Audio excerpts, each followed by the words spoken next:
Jaico jewels Pothanikkad, Thodupuzha, Kothamangalam. Jaico gold manufacturers and wholesale ഡീലേഴ്സിന്റെ സഹോദര സ്ഥാപനം. എം.എ. കോളേജ് ബി.ടെക് 2ാം വർഷ വിദ്യാർത്ഥിയായ അരുണാചൽ പ്രദേശ് സ്വദേശിയെ തൂങ്ങി മരിച്ച നിലയിൽ കണ്ടെത്തി.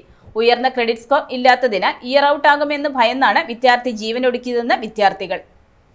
അരുണാചൽ പ്രദേശ് സ്വദേശി മിച്ചി പാർപ്പു എന്ന എം.എ. കോളേജ് ബി.ടെക് 2ാം വർഷ വിദ്യാർത്ഥിയെ വാടക വീട്ടിൽ തൂങ്ങി മരിച്ച നിലയിൽ കണ്ടെത്തി. ഉയർന്ന ക്രെഡിറ്റ് സ്കോർ ഇല്ലാത്തതിനാൽ ഇയർ ഔട്ട് ആകുമെന്ന് ഭയന്നാണ് വിദ്യാർത്ഥി ജീവനൊടുക്കിയതെന്നാരോപിച്ച് രാത്രി വൈകിയും കുട്ടികൾ കോതമംഗലം പോലീസ് സ്റ്റേഷന് സമീപം തടിച്ചുകൂടിയിരുന്നു. എല്ലാ എഞ്ചിനീയറിംഗ് കോളേജുകളിലും കുറഞ്ഞ ക്രെഡിറ്റ് സ്കോർ 18 ആണെന്നും കോതമംഗലം എം.എ. കോളേജിൽ മാത്രമാണ് 22 എന്നുമാണ് വിദ്യാർത്ഥികൾക്ക് പരാതി. ഇന്ന് രാവിലെ മുതൽ കോളേജ് അങ്കണത്തിൽ വിദ്യാർത്ഥികൾ തടിച്ചുകൂടിയിട്ടുണ്ട്. വീഴ്ചയുണ്ടെന്ന് തെളിഞ്ഞാൽ ശക്തമായ സമരപരിപാടികൾ ഉണ്ടാകുമെന്ന് SFI ഏരിയ സെക്രട്ടറി അഭിനവ് പറഞ്ഞു. ഇതിനു മുമ്പ് നിരന്തരം ക്യാമ്പസുമായിട്ട് ബന്ധപ്പെട്ട് വലിയ വിഷയങ്ങൾ, അതിപ്പോൾ ക്രെഡിറ്റ് സിസ്റ്റമായിട്ട് ബന്ധപ്പെട്ടാണെങ്കിലും KTU അടക്കം 18 ക്രെഡിറ്റ് പോയിന്റ് പറയുമ്പോൾ ഇവിടെ ആദ്യം 32 ഇവിടെ പറഞ്ഞിട്ടുള്ളത്.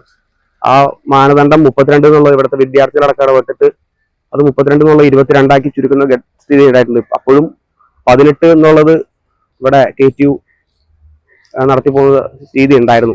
അത് മാത്രമല്ല, ഈ ഇയർ ബാഗ് സിസ്റ്റമായിട്ട് ബന്ധപ്പെട്ട് ഇവിടെ SFI അടക്കം സമരം ചെയ്തിട്ട് ഈ 2024 റിവിഷനിൽ വരുന്ന വിദ്യാർത്ഥികൾക്ക് ഈ ഇയർ ബാഗ് സിസ്റ്റം എടുത്തു കളയുന്നൊരു സ്ഥിതി ഉണ്ടായിട്ടുണ്ട്. എന്നിട്ടും ഈ ക്യാമ്പസുമായിട്ട് ബന്ധപ്പെട്ട് ഇയർ ബാഗ് സിസ്റ്റത്തിനകത്ത് യാതൊരു രീതിയിലുള്ള ഒരു ഇടപെടലോ അല്ലെങ്കിൽ അതുമായിട്ട് ബന്ധപ്പെട്ട ഒരു ചർച്ചയ്ക്കോ ഒന്നിനും തയ്യാറായിട്ടില്ല. ഈ ഒരു വിഷയം നിലനിൽക്കുന്ന ഘട്ടത്തിനകത്ത് തന്നെ ഇതുവരെയായിട്ടും ഇവിടുത്തെ അധികൃതര് ഇവിടുത്തെ വിദ്യാർത്ഥികളായിട്ടോ അല്ലെങ്കിൽ മറ്റ് ആരുമായിട്ടും ഇതുമായിട്ടും പ്രതികരിക്കാനോ അല്ലെങ്കിൽ ഒന്ന് ആശ്വസിപ്പിക്കാനോ, ഇന്നടക്കം ഇവിടെ ഒരു എക്സാം അടക്കം നടത്താൻ തീരുമാനിച്ചിട്ടുണ്ട്. പ്ലേസ്മെന്റുമായിട്ട് മറ്റ് ബന്ധപ്പെട്ട എന്തോ കാര്യമാണ്.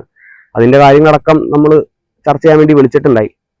അപ്പോൾ അതിന് എന്താ കാര്യം, എങ്ങനെയാണ് നടത്തുകയാണോ എന്നുള്ളത് അറിയാൻ വേണ്ടിയിട്ടാണ് ഇവിടെ വിദ്യാർത്ഥികൾ സമീപിച്ചത്. എന്നിട്ട് പോലും വിളിച്ചെടുക്കാത്ത ഒരു സാഹചര്യമാണ് ഉണ്ടായിട്ടുള്ളത്. അധികൃതരുടെ ഭാഗത്തു നിന്ന് വീഴ്ച വലിയൊരു പോരായ്മ തന്നെയായിട്ടാണ് SFI വിലയിരുത്തിയിട്ടുള്ളത്. ഇവിടുത്തെ വിദ്യാർത്ഥികളടക്കം വലിയ പ്രതിഷേധത്തിന് ഏകോപിപ്പിച്ചിട്ടുണ്ട്. അതിന്റെ ഭാഗമായിട്ട് SFIയുടെ എല്ലാ പിന്തുണയും ഉണ്ടാവും. ഏതെങ്കിലും ഘട്ടത്തിനകത്ത് ഈ മരണവുമായി ബന്ധപ്പെട്ട് അവിടുത്തെ മാനേജ്മെന്റ് അല്ലെങ്കിൽ ഇതിന്റെ അധികൃതർ ഏതെങ്കിലും ഘട്ടത്തിൽ ഇതിന്റെ ഭാഗമായിട്ടുണ്ട്, അവരെ അനാസ്ഥ കൊണ്ടോ ഗുരുതര വീഴ്ച കൊണ്ടോ ഇതിന്റെ ഭാഗമായിട്ടുണ്ട് എന്നുള്ളത് SFIക്ക് ബോധ്യപ്പെട്ടിട്ടുണ്ടെങ്കിൽ SFI ശക്തമായ സമരം ഏകോപിപ്പിച്ചിട്ടുണ്ട്, സമരത്തിന് ആഹ്വാനം ചെയ്തിട്ടുണ്ട്. അതിന്റെ മറ്റു കാര്യങ്ങൾ തീരുമാനിച്ചു വരുന്നുണ്ട്. ഇപ്പോൾ ജില്ലാ ഭാരവാഹികളടക്കം എത്തുന്നുണ്ട്. ഇതിന്റെ മറ്റു കാര്യങ്ങൾ സ്റ്റേറ്റ് ലീഡർഷിപ്പ് അടക്കം ആലോചിച്ച് ഇതിന്റെ ബാക്കി കാര്യങ്ങൾ തീരുമാനിക്കുന്ന നില ഉണ്ടാവും. എന്നാൽ ക്രെഡിറ്റ് സ്കോർ തീരുമാനിക്കാൻ അധികാരമുണ്ടെന്നാണ് കോളേജ് അധികൃതരുടെ നിലപാട്. News desk, Muvattupuzha news. എന്റെ കാഴ്ചയ്ക്ക് ചില ബുദ്ധിമുട്ടുകൾ അനുഭവപ്പെടാൻ തുടങ്ങിയത് ഈയിടെയാ. ആദ്യം ടെൻഷനായി. മകളാ പറഞ്ഞത് അഹല്യയിൽ പോകാൻ. അഹല്യയ്ക്ക് 30 വർഷത്തെ പാരമ്പര്യവും വിശ്വസ്തതയുമുണ്ട്. അഹല്യയിലെ വിദഗ്ധരായ ഡോക്ടർമാരുടെ ചികിത്സ കൊണ്ട് എനിക്ക് എന്റെ കാഴ്ചശക്തി പൂർണ്ണമായും തിരിച്ചു കിട്ടി. ഇപ്പൊ എനിക്ക് ഈസിയായി വായിക്കാം. നേത്ര സംരക്ഷണത്തിന് നമ്മുടെ Ahalya. Ahalya foundation eye hospital, കേരളത്തിൽ എല്ലായിടത്തും.